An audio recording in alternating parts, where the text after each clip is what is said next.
So next வந்து program வந்து எப்படி மிஷின் அண்டர்ஸ்டாண்ட் பண்ணிக்குது. இப்ப ஜாவாவோ, இல்ல பைத்தானோ எந்த ப்ரோகிராமிங் லாங்குவேஜா இருக்கட்டும், உங்க மிஷின், உங்க லேப்டாப், உங்க கம்ப்யூட்டர் எப்படி வந்து அண்டர்ஸ்டாண்ட் பண்ணிக்குது அப்படிங்கிறத நம்ம பார்க்கணும்.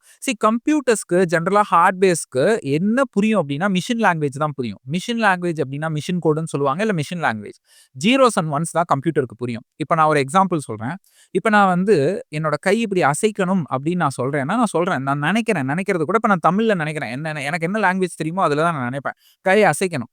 ஆனா கைய அசைக்கணும் அப்படின்னு எனக்கு புரியுது. நான் அசைக்கிறேன். உள்ள உங்க பிரெயின் அத எப்படி ப்ராசஸ் பண்ணும்னா, சிக்னல்ஸா தான் ப்ராசஸ் பண்ணும். அதுக்கு சிக்னல்ஸ் தான் புரியும். இல்லையா? ரைட்? நீங்க பேசுற அந்த விஷயம், அந்த தமிழ் கை அசைக்கணும்னு சொல்றது, அது ஜஸ்ட் உங்க பிரெயினுக்கு ரெக்வெஸ்ட்டா போயி, அங்க அந்த நியூரல் நெட்வொர்க்ஸ், நியூரான்ஸ் இதுக்கெல்லாம் சிக்னல்ஸா தான் போகும். ரைட்? அந்த மாரி தான் இப்ப நீங்க வந்து பிரிண்ட் ஹலோ வேர்ல்ட் அப்படின்னு நீங்க ஒரு புரோகிராமிங் லாங்குவேஜ் மூலியமா அனுப்புற ரெக்வெஸ்ட், அங்க மிஷினுக்கு போகும்போது ஜீரோஸ் அண்ட் ஒன்ஸா தான் போகும். சரி, அப்ப அது யாரு நடுவுல உட்கார்ந்து மாத்துறாங்க அப்படின்னு பார்த்தீங்கன்னா, அதுக்கு பேரு தான் கம்பைலர்ன்னு சொல்லுவாங்க. இத டீட்டெயில்டாவும் நம்ம பார்ப்போம். இப்ப நான் உங்களுக்கு சொல்றேன். ரைட்? ஒவ்வொரு புரோகிராமிங் லாங்குவேஜ்லயும் கம்பைலர்ன்னு ஒரு விஷயம் இருக்கும். இது என்ன பண்ணும்னா, நீங்க குடுக்குற அந்த பிரிண்ட் ஹலோ வேர்ல்ட் அப்படிங்கிறத, அத அப்படியே கன்வெர்ட் பண்ணி ஜீரோஸ் அண்ட் ஒன்ஸா குடுக்கும். இப்ப ஜாவால system dot out dot println அப்படின்னு நம்ம சொல்லுவோம். ரைட்? இங்க வந்து பைத்தான்ல வந்து பிரிண்ட் நம்ம வந்து என்ன வேர்ட் ஸ்ட்ரிங் குடுக்கணுமோ நம்ம குடுத்துக்கலாம். ரைட்? 2 டைப் ஆஃப் இது இருக்கு. High level language, low level லாங்குவேஜ்ன்னு 2 விஷயம் இருக்கு. இந்த லோ லெவல் லாங்குவேஜ்ங்கிறது தான் மிஷின் கோட். உங்க கம்ப்யூட்டர்ஸ்க்கு என்ன புரியும், ஹார்ட்வேர்ஸ்க்கு என்ன புரியும்னா, லோ லெவல் லாங்குவேஜ் தான் புரியும். இந்த assembly and machine code zeros and ones இதுதான். ரைட்? இப்ப இது நமக்கு புரியுமா? புரியாது. ரைட்? ஹை லெவல் லாங்குவேஜ்னா ஒண்ணும் இல்ல. உங்க Java, Python, C plus plus இதெல்லாம் ஹை லெவல் லாங்குவேஜ். ஒண்ணும் இல்லைங்க. அந்த பர்ட்டிகுலர் கோட பார்த்தா நம்மனால படிக்க முடியுது இல்லையா? ரைட்? இங்கிலீஷ்ல ஏதோ இருக்குன்னு படிக்க முடியுது இல்லையா? சோ அதுதான் நமக்கு புரியுது. Human readable. அத நம்ம ஹை லெவல் லாங்குவேஜ் அப்படின்னு சொல்லுவோம். நம்மலாம் வந்து இப்ப ஹை லெவல் லாங்குவேஜ்ன்னு சொல்ற அந்த பைத்தான் சின்டாக்ஸ், ஜாவா சின்டாக்ஸே நமக்கு வந்து கஷ்டம்னு நம்ம ஃபீல் பண்றப்போ, மிஷின் கோட் எவ்வளவு இன்னும் கஷ்டமா இருக்கும். நம்மனால அத படிக்க முடியாது இல்லையா? அதுக்கு தான் இந்த ஹை லெவல் கோடெல்லாம் இவங்க கண்டுபிடிச்சு வச்சது. ஓகேங்களா? 2 விஷயம். High level language, low level language. ஓகேங்களா? லோ லெவல்ல அந்த machine code zeros and ones assembly கோடெல்லாம் வரும். ஹை லெவல்ல Python, Java, C plus plus இதெல்லாம் வரும். ஓகேங்களா? ரைட்? இப்ப இதே பார்த்தீங்கன்னா, நான்லாம் காலேஜ் படிக்கும்போது மைக்ரோ ப்ராசஸர், மைக்ரோ கண்ட்ரோலர்ன்னு ஒரு சிலபஸ் இருக்கு. அப்ப அந்த லேப்ல என்ன பண்ணுவோம்னா, ஒரு பெரிய சைஸ் கால்குலேட்டர் மாரி குடுப்பாங்க. அதுல நெறைய பட்டன்ஸ் இருக்கும். நம்பர்ஸ் தான் இருக்கும். நம்பர் மட்டுமே வச்சு நான் என்ன பண்ணணும்னா, கோட் அடிக்கணும். நம்பர்ஸ் மட்டுமே வச்சு அடிக்கணும். அத நான் சுத்தமா இப்ப மறந்துட்டேன். அது அது அப்படியெல்லாம் அடிச்சுட்டு இருந்தோம் அப்படின்னா, ரொம்ப டைமும் ஆகும். நமக்கு புரிஞ்சுக்கிறது ரொம்ப கஷ்டம். ரைட்? ஹை லெவல் லாங்குவேஜ் கண்டுபிடிச்சதுக்கான ரீசனே பார்த்தீங்கன்னா, அதுதான். ஓகேவா? நம்ம வந்து எப்படி ஒரு கம்ப்யூட்டர் ஒரு புரோகிராம அண்டர்ஸ்டாண்ட் பண்ணிக்குது அப்படிங்கிறத நம்ம பார்த்தாச்சு. ரைட்? ஓகே. இப்ப நம்ம அடுத்த டாபிக் போலாம். ஓகே. இப்ப நம்ம வந்து பைத்தானோட இன்டர்னல்ஸ், அதாவது நீங்க ஒரு பைத்தான் கோட சப்மிட் பண்ணீங்க அப்படின்னா, எப்படி வந்து அது எக்ஸிக்யூட் ஆகும் அப்படிங்கிறத நம்ம பார்க்கணும். ஓகேங்களா? இப்ப நான் அத உங்களுக்கு காமிக்க போறேன். நம்ம ரொம்ப டீப் இன்டூ இன்டர்னல் ஆர்க்கிடெக்சர்ஸ் போறதில்ல. இது தெரிஞ்சுக்கணும். ஓகேங்களா? ஃபர்ஸ்ட் ஜெனரலா நீங்க ஒரு ஒரு கோட டைப் பண்ணீங்கன்னா, சிலயோ இல்ல சி பிளஸ் பிளஸ்லயோ என்ன ஆகும் அப்படின்னு பார்த்தீங்கன்னா, எல்லா புரோகிராமிங் லாங்குவேஜ்லயும் we have something called compiler. Okay. எல்லா புரோகிராமிங் லாங்குவேஜ்லயும் கம்பைலர் அப்படிங்கிற ஒரு விஷயம் இருக்கும். இந்த கம்பைலர் என்ன பண்ணும்னா, இப்ப ஃபார் எக்ஸாம்பிள் நீங்க வந்து ஒரு சோர்ஸ் கோட் எழுதுறீங்க. இது ஒரு சின்னு வச்சுக்கலாமே. ஓகே. நீங்க ஒரு சோர்ஸ் கோட எழுதிருங்க. அதுக்கப்புறம் நீங்க வந்து ரன் பண்ணும்பொழுது சில என்ன ஆகும் அப்படின்னு பார்த்தீங்கன்னா, ஓகே. சில டைரக்ட்டா இட் கோஸ் டூ கம்பைலர். இந்த கம்பைலர் என்ன பண்ணும்னா, ஓகே. எப்பவுமே பார்த்தீங்கன்னா, நம்ம மெஷினுக்கு வந்து நம்ம எழுதுற C, C plus plus, Java, பைத்தான்லாம் புரியாது. அதையெல்லாம் நம்ம வந்து ஹை லெவல் லாங்குவேஜ்ன்னு சொல்லுவோம். ஹை லெவல்னா இங்கிலீஷ்லயே அப்படியே படிக்கிற மாரியே இருக்கும். ரைட்? என்னதான் புரோகிராமிங் லாங்குவேஜோட சின்டாக்ஸ் எல்லாம் காம்ப்ளக்ஸா இருந்தாலும், இங்கிலீஷ்ல படிச்சிரலாம் இல்லையா? அந்த மாரி இருக்கும். அதையெல்லாம் ஹை லெவல் லாங்குவேஜ் அப்படின்னு சொல்லுவாங்க. லோ லெவல் லாங்குவேஜ் தான் உங்க மெஷினுக்கு புரியும். உங்க லேப்டாப், உங்க ப்ராசஸர், உங்க ஹார்ட்வேருக்கு லோ லெவல் லாங்குவேஜ் தான் புரியும். அத நம்ம மெஷின் கோட் அப்படின்னு சொல்லுவோம். மெஷின் கோட்னா ஜீரோஸ் அண்ட் ஒன்ஸா இருக்கும். அத தான் நம்ம லோ லெவல் கோடுன்னு சொல்லுவோம். இந்த கம்பைலர் என்ன பண்ணும்னா, இந்த சோர்ஸ் கோட், அதாவது நம்ம சொல்ற இந்த ஹை லெவல வாங்கி, அது இந்த கம்பைலர் கன்வெர்ட் பண்ணி மெஷின் கோடா குடுக்கும். ஓகேங்களா? Machine code. இத தான் வந்து நம்ம லோ லெவல் கோட் அப்படின்னு சொல்லுவோம். ஓகேங்களா? இந்த கம்பைலர் அப்படிங்கிறது ஒண்ணும் இல்ல. உங்க புரோகிராமிங் லாங்குவேஜ் தான். இப்ப C, C plus plus, Java, பைத்தான்லாம் கண்டுபிடிச்சதுக்கு காரணமே, நம்மனால வந்து லோ லெவல் லாங்குவேஜ் கிட்ட அதுகிட்ட பேச முடியாதுன்ட்டு ஒரு ஹை லெவல் புரோகிராமிங் லாங்குவேஜ உருவாக்குறாங்க. ஒவ்வொரு புரோகிராமிங் லாங்குவேஜ்லயுமே we have something called this compiler. ஓகேங்களா? சரி. இப்போ இதே வந்து நம்ம சிக்கும், சி பிளஸ் பிளஸ்க்கும் பார்த்தோம் இல்லையா? இப்ப இதுவே உங்க பைத்தானா இருந்தா என்ன பண்ணும்? அப்படிங்கிறத நம்ம பார்க்கலாம். When you take Python okay. நான் இத வந்து எரேஸ் பண்ணிர்றேன். ஓகே. இப்ப இதுவே நம்ம வந்து பைத்தான் எடுத்துக்கலாம். ஓகே. சோ, அங்க வந்து இப்ப source code. Okay. Source code. இப்ப ஃபார் எக்ஸாம்பிள் நீங்க வந்து பிரின்ட் ஹெல்லோ அப்படின்னு குடுக்குறீங்க. அண்ட் தென் இத தான் நம்ம என்ன சொல்லுவோம்? ஹை லெவல் அப்படின்னு சொல்லுவோம். ஓகேங்களா? This is we called as high level. Okay. இப்ப இம்மீடியட்டா இந்த சோர்ஸ் கோட் என்ன ஆகும்? நீங்க ரன் பண்ண உடனே பைத்தான் கோட்ல அந்த ரன் பட்டன கிளிக் பண்ண உடனே உள்ள என்ன நடக்கும் அப்படின்னா, ஓகே. சோ, இது வந்து உங்களோட பைத்தான் கம்பைலருக்கு போகும். இந்த பைத்தான் கம்பைலருக்கு போன உடனே, ஓகே. இப்ப சில என்ன சொன்னேன்? அப்படியே அத வந்து மெஷின் கோடா மாத்திரும்னு சொன்னேன் இல்லையா? அதுதான் இங்க நடக்காது. இம்மீடியட்டா கம்பைலர் அத செய்யாது. இந்த கம்பைலர் அதுக்கப்புறம் ஒரு வேலைய செய்யும். ஓகே. இத மாத்தும். ஆனா மெஷின் கோடா மாத்தாது. ஒரு இன்டர்மீடியேட் கோடா மாத்தும். அந்த கோடு என்னங்கிறத நான் அப்புறமா சொல்றேன். ஓகேங்களா? அது ஒரு இன்டர்மீடியேட் கோடுன்னு நம்ம ஞாபகம் வச்சுக்கலாம். ஓகே. இத வந்து ஒரு இன்டர்மீடியேட் கோடு நான் ஐசின்னு வச்சுக்கிறேன். ஓகேங்களா? அதுக்கப்புறம் ஓகே. அதுக்கப்புறம் என்ன நடக்கும் அப்படின்னு பார்த்தீங்கன்னா, இது திரும்பவும் இன்னொரு ஒரு பாக்ஸ்க்கு போகும். ஓகேங்களா? இன்னொரு ஒரு பாக்ஸ்க்கு போகும். இந்த பாக்ஸ் தான் என்ன பண்ணும் அப்படின்னு பார்த்தீங்கன்னா, உங்களோட இந்த ஐசிய மெஷின் கோடா மாத்தும். Machine code. அதாவது உங்க ஹார்ட்வேருக்கு புரியிற மாரி லோ லெவல். ஓகே. அப்ப இது யாரு? அப்படின்னு கேட்டீங்கன்னா, இது பேரு பிவிஎம் அப்படின்னு சொல்லுவாங்க. Python virtual machine. அதே மாரி இதே ஆர்க்கிடெக்சர் தான் ஜாவாவுக்கும். அங்க ஜேவிஎம்ன்னு சொல்லுவோம். Java virtual machine. பட் இங்க வந்து பைத்தான் விர்ச்சுவல் மெஷின் அப்படின்னு நம்ம சொல்றோம். ஓகே. இப்போ இது எதுக்கு இந்த மாரி பிரிக்கிறாங்க? கம்பைல் டைம் அப்படின்னு சொல்லிட்டு, அதாவது இத நாங்க என்ன சொல்லுவோம் அப்படின்னா, வி கால் திஸ் பார்ட். இதுவரைக்கும் நம்ம என்ன சொல்லுவோம்னா, we call it as compile time. Compile time.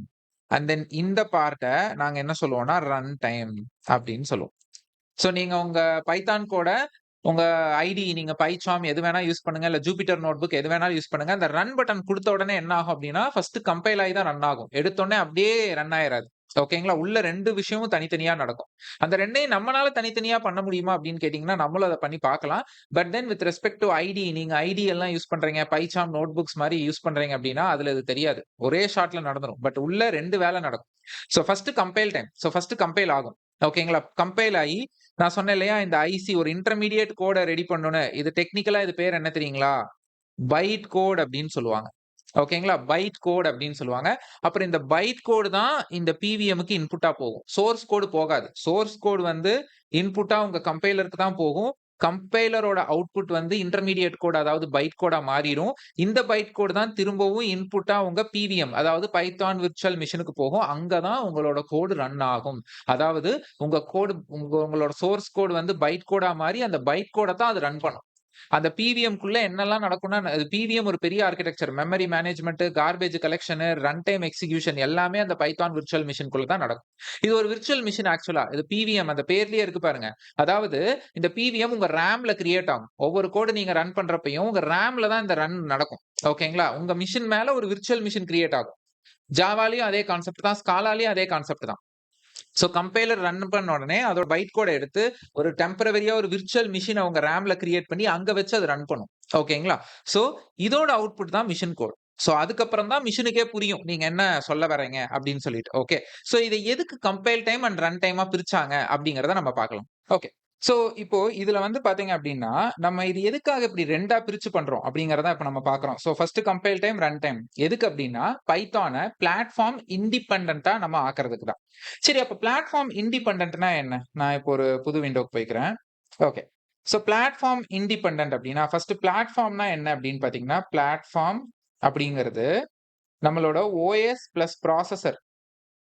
ஓகேங்களா? இது 2ம் சேர்ந்தது தான் பிளாட்ஃபார்ம். அதாவது விண்டோஸ் ஓஎஸ் இன்டெல் ப்ராசஸர், இல்ல விண்டோஸ் ஓஎஸ் ஏஎம்டி ப்ராசஸர், இல்ல லினக்ஸ் ஓஎஸ் ஏஎம்டி ப்ராசஸர் அந்த மாரி இது 2ம் சேர்ந்தது தான். இப்ப பைத்தான் வந்து பிளாட்ஃபார்ம் இண்டிபெண்டன்ட் அப்டின்னு சொல்லுவாங்க.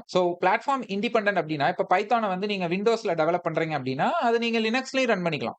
ரைட். அதே மாரி லினக்ஸ்ல டெவலப் பண்றத விண்டோஸ்லயும் ரன் பண்ணிக்கலாம். சோ அதனால தான் பைதான் கோட் எல்லாமே வந்து லினக்ஸ்ல டிப்ளாய் பண்ணாலும், அது வெப் அப்ளிகேஷனா இருந்தாலும் எந்த ஒரு சிஸ்டம்ல வேணாலும் ஓடுது. அதே மாரி அது ஒரு மொபைல் அப்ளிகேஷனா இருந்தாலும் எல்லாத்துலயும் ஓடுது. ரைட். பிளாட்ஃபார்ம டிபெண்ட் பண்ணி இருக்காது. Platform independent. ஓகேங்களா? இப்ப நீங்க சி எடுத்துக்கிட்டீங்க அப்டின்னா, இதுல கம்பைல் இப்ப சி எடுத்துக்கிட்டீங்கன்னா, அதுல வந்து கம்பைல் டைம், ரன் டைம்னு 2 கிடையாது. ஓகேங்களா? சோ சி இப்ப விண்டோஸ்ல நீங்க ஒரு சி புரோகிராம் எழுதுறீங்க அப்டின்னா, அங்கேயே கம்பைல் ஆயி உடனே அது இஎக்ஸ்இ யா மாறிடும். ஒரே அவுட்புட் தான். கம்பைல் ஆன உடனே அது இஎக்ஸ்இ தான். அப்போ அத வந்து நீங்க எடுத்துட்டு போய் ஒரு லினக்ஸ் என்வைரன்மென்ட்ல ரன் பண்ண முடியுமா அப்படின்னு கேட்டீங்கன்னா முடியாது. ரைட்? சோ ஏன்னா அது எல்லாமே விண்டோஸ் டிபெண்டன்ட்டா மாறிரும். சோ அதுக்காக தான் பைத்தான்ல கம்பைலும், ரன்னும் தனித்தனியா பிரிக்கிறாங்க. சரி, இப்போ உங்களுக்கு ஒரு கொஸ்டின் வரலாம். சரி, பைத்தான நீங்க வந்து பிளாட்ஃபார்ம் இண்டிபெண்டன்ட்னு சொல்றீங்க. ஆனா பைத்தான டவுன்லோட் பண்றதுக்கு நாங்க வெப்சைட்க்கு போனா விண்டோஸ் பைத்தான், லினக்ஸ் பைத்தான், மேக்க்கு தனியா எல்லாம் இருக்கே. அப்ப அது மட்டும் எப்படி இருக்கு? அப்படின்னு நீங்க இந்த கொஸ்டின் ஒரு வேலிடான கொஸ்டின். சோ அதுக்கும் நான் உங்களுக்கு எக்ஸ்பிளைன் பண்றேன். Okay.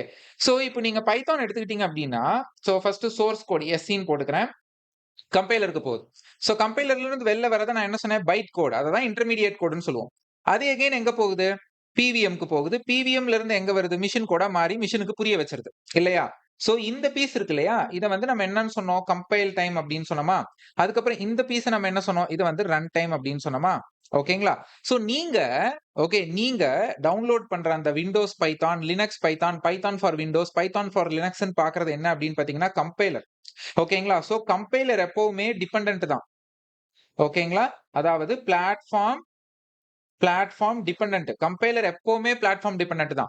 So லினக்ஸோட compiler Python compiler கொண்டு போய் விண்டோஸ்ல போட முடியாது. விண்டோஸோடத லினக்ஸ்ல போட முடியாது. ஓகேங்களா? ஆனா கம்பைலர் இப்படிதான் வொர்க் ஆகும். வேற வழியே கிடையாது. சரி, அப்ப கம்பைலர் வந்து பிளாட்ஃபார்ம் டிபெண்டன்ட்டா இருக்கு அப்படின்னா, அப்ப எப்படி நான் வந்து நீங்க வந்து பைத்தான வந்து பிளாட்ஃபார்ம் இண்டிபெண்டன்ட்னு சொல்றீங்க? சோ பைத்தான இண்டிபெண்டன்ட்டா மாத்தணுங்கிறதுக்காக தான் இந்த விர்ச்சுவல் மிஷின்ங்கிற ஒரு கான்செப்ட்ட கொண்டு வராங்க. ஓகேங்களா? சரி, இப்ப இங்க பார்த்தீங்கன்னு வச்சுக்கோங்களேன். விண்டோஸோட பைத்தான் இருக்குன்னு வச்சுக்கலாம். விண்டோஸோட பைத்தான நீங்க டவுன்லோட் பண்றீங்க. அடுத்து லினக்ஸோட பைத்தானையும் நீங்க டவுன்லோட் பண்றீங்க. இது 2லயுமே கம்பைலரும் இருக்கும், ரன் டைம் இருக்கும். அதாவது when I say run time PVM. ஓகேங்களா? அதே மாரி லினக்ஸோட பைத்தான்லயும் கம்பைலர் இருக்கும், ரன் டைம் அதாவது பிவிஎம் இருக்கும். ஓகேங்களா? சோ இந்த கம்பைலர் இருக்கு இல்லையா? Let me change the colour. இந்த கம்பைலர் உங்களோட விண்டோஸோட பைத்தான் கம்பைலரும், உங்க லினக்ஸோட பைத்தான் கம்பைலரும் வேற வேற. ஓகேங்களா? சோ இது பிளாட்ஃபார்முக்கு டிபெண்டன்ட் ஆனது. இண்டிபெண்டன்ட் கிடையாது. வேற வேற. ரைட்? சோ ஆனா இந்த ஜேவிஎம் இருக்கு இல்லையா? Sorry, PVM. Okay, PVM. Java தான் ஜேவிஎம். சோ பைத்தான் வந்து பிவிஎம். இந்த பிவிஎம் பைத்தான் விர்ச்சுவல் மிஷின் இருக்கு இல்லையா? அது வந்து காமன். ஓகேங்களா? சோ இது வந்து பைத்தானோட விண்டோஸ் பைத்தானா இருக்கட்டும், இல்ல லினக்ஸ் பைத்தானா இருக்கட்டும். ஆனா இந்த பைத்தான் விர்ச்சுவல் மிஷின்ங்கிறது காமனா இருக்கும். சோ இந்த விர்ச்சுவல் மிஷின் என்ன பண்ணும் அப்படிங்கிறத நான் உங்களுக்கு சொல்றேன். ஓகேங்களா? இப்ப இந்த கம்பைலர் வந்து இந்த பைட் கோட கிரியேட் பண்ணுதுல்ல, இதோட அஜெண்டாவே நான் என்னன்னு சொன்னேன்? இந்த 2 கம்பைல் டைம், ரன் டைம்னு இவங்க பிரிக்கிறதுக்கான காரணம் என்ன தெரியுங்களா? அப்பதான் நம்மனால பைத்தான பிளாட்ஃபார்ம் இண்டிபெண்டன்ட்டா கொண்டு வர முடியும். எப்படின்னா இந்த பைட் கோடால. ஓகே. சோ இப்ப இந்த பைட் கோட் வந்து ஜெனரேட் பண்ணது வந்து விண்டோஸ் கம்பைலர்ன்னு வச்சுக்கலாம். ஓகேங்களா? ஓகேங்களா? இது விண்டோஸ் கம்பைலர் ஜெனரேட் பண்ணியிருக்காப்ல. இப்போ இந்த பைட் கோட் எடுத்துட்டு போயிட்டு நீங்க லினக்ஸ்ல ரன் பண்ணணும்னு நினைக்கிறீங்கன்னு வச்சுக்கலாம். ஓகே. சோ இப்ப நீங்க லினக்ஸ்லயும் பைத்தான் இன்ஸ்டால் பண்ணியிருக்கீங்க. அங்கேயும் பிவிஎம் இருக்கும், கம்பைலர் இருக்கும். விண்டோஸ்லயும் பிவிஎம் இருக்கும், கம்பைலர் இருக்கும். ஆனா நீங்க பைத்தான் கோட விண்டோஸ்ல மட்டும் கம்பைல் பண்ணிடுறீங்க. ஆனா அங்க நீங்க ரன் பண்ணல. அதுக்கு பதிலா இந்த பைட் கோட எடுத்துக்கிட்டு போயிட்டு நீங்க வந்து லினக்ஸோட பிவிஎம்ல ரன் பண்றீங்க டைரக்ட்டா அப்படின்னா, இந்த பிவிஎம் இந்த பைட் கோட அக்செப்ட் பண்ணிக்கும். ஏன்னா, இந்த பைட் கோட் அப்படிங்கிறது விண்டோஸ்ல இருந்து வந்தாலும் சரி, லினக்ஸ்ல இருந்து வந்தாலும் சரி, எங்கிருந்து வந்தாலும் பைத்தான் விர்ச்சுவல் மிஷின் அத புரிஞ்சுக்கணும் அப்படிங்கிற மாரி இந்த பிவிஎம் ரெடி பண்ணியிருக்காங்க. சரி, இப்ப இந்த பிவிஎம் இல்ல. இந்த பைட் கோட டைரக்ட்டா என்னோட லினக்ஸ் மிஷினுக்கே புரிய வைக்க முடியுமா? மிஷின்ங்கிறது ஒண்ணும் இல்ல, உங்க லினக்ஸ் தான். அப்படின்னா, இந்த லினக்ஸால டைரக்ட்டா பைட் கோட ரீட் பண்ண முடியாது. ஓகேங்களா? சோ இந்த பைட் கோட் என்னன்னே அதுக்கு புரியாது. ஏன்னா, உங்க கம்பைலர் பைட் கோட தான் குடுக்குது. மிஷின் கோடா குடுக்கல. அப்போ உங்க மிஷினால முடியாதனால தான் நீங்க ஒரு பிரைவேட்டா ஒரு தனியா ஒரு விர்ச்சுவல் மிஷின கிரியேட் பண்றீங்க. அண்ட் அதுக்கு பேரு தான் பிவிஎம். ஓகேங்களா? சோ நீங்க ஒரு விர்ச்சுவல் மிஷின், அதாவது நீங்கன்னா நீங்க இல்ல, பைத்தான் டெவலப் பண்ணியிருக்காங்க. ஓகே. உங்க மிஷினால பைட் கோட புரிஞ்சுக்க முடியாது. அப்போ அதுக்கு நடுவுல நானே ஒரு விர்ச்சுவல் மிஷின உருவாக்குறேன் அப்படின்னு இந்த பைத்தான் விர்ச்சுவல் மிஷின உள்ள கொண்டு வராங்க. சோ இந்த பைத்தான் விர்ச்சுவல் மிஷின் என்ன பண்ணும்னா, பைட் கோட் விண்டோஸ்ல இருந்து வந்தாலும் சரி, லினக்ஸ்ல இருந்து வந்தாலும் சரி, தான் வேற ஒரு ஓஎஸ் ஆ இருந்தாலும் சரி. ஓகே. இது விண்டோஸ்ல இருந்து வருது அண்ட் இந்த பிவிஎம் லினக்ஸா இருந்தாலும் இந்த பிவிஎம் ஆல அந்த பைட் கோட உணர முடியும். ஏன்னா அந்த பைட் கோட் வந்து யுனிவர்சல். அந்த பிவிஎம் எந்த பிவிஎம்மா இருந்தாலும், லினக்ஸ் பிவிஎம்மா இருந்தாலும் சரி, விண்டோஸ் பிவிஎம்மா இருந்தாலும் சரி, அந்த பைட் கோட் வந்தா அதால படிக்க முடியும். ஓகேங்களா? சோ இதனால தான் கம்பைல் அண்ட் ரன் டைம்னு 2ஆ பிரிச்சு பைத்தான் விர்ச்சுவல் மிஷின் ஒண்ணு உருவாக்கி, பைட் கோடுங்கிற கான்செப்ட்ட உள்ள எடுத்துட்டு வந்து பைத்தான பிளாட்ஃபார்ம் இண்டிபெண்டன்ட்டா பண்றாங்க. சோ நீங்க விண்டோஸ்ல பைத்தான்ல டெவலப் பண்ண வெப் அப்ளிகேஷன கூட நீங்க லினக்ஸ் அந்த மாரி எந்த ஒரு பிளாட்ஃபார்ம்ல வேணாலும் ஓட்ட முடியுது. இதே தான் ஜாவாவும், இதே தான் வந்து ஸ்காலாவும். ஓகேங்களா? சோ இவ்ளோ தெரிஞ்சுக்கிட்டா போதுங்க. இதுக்கு மேல இதுல டெப்த்தா போகணுங்கிறது இல்ல. சோ பைத்தான் எப்படி வொர்க் ஆகுது? ஜஸ்ட் ஏன்னா நெறைய பேர் பைத்தானோட கம்பைலர் ப்ராசஸ் என்னன்னு கேட்டா, சோர்ஸ் கோட ரீட் பண்ணி மிஷின் கோட் குடுக்கும்பாங்க. பட் அது தப்பு. ஆக்சுவலா சோர்ஸ் கோட கம்பைலர் ரீட் பண்ணி, அத பைட் கோடா மாத்தி, அந்த பைட் கோடு பைத்தான் விர்ச்சுவல் மிஷினுக்கு போய், அதுக்கப்புறம் அது மிஷின் கோடா மாத்தும். சரி அப்ப பைட் கோடோட வேலை என்ன? பைத்தான் விர்ச்சுவலோட மிஷின் வேலை என்ன அப்படின்னு கேட்டா, அதோட அட்வான்டேஜ் என்னன்னா, நீங்க என்ன சொல்லலாம்? பைத்தான பிளாட்ஃபார்ம் இண்டிபெண்டன்ட்டா கொண்டு வரணுங்கிறதுக்காக பண்ணாங்க.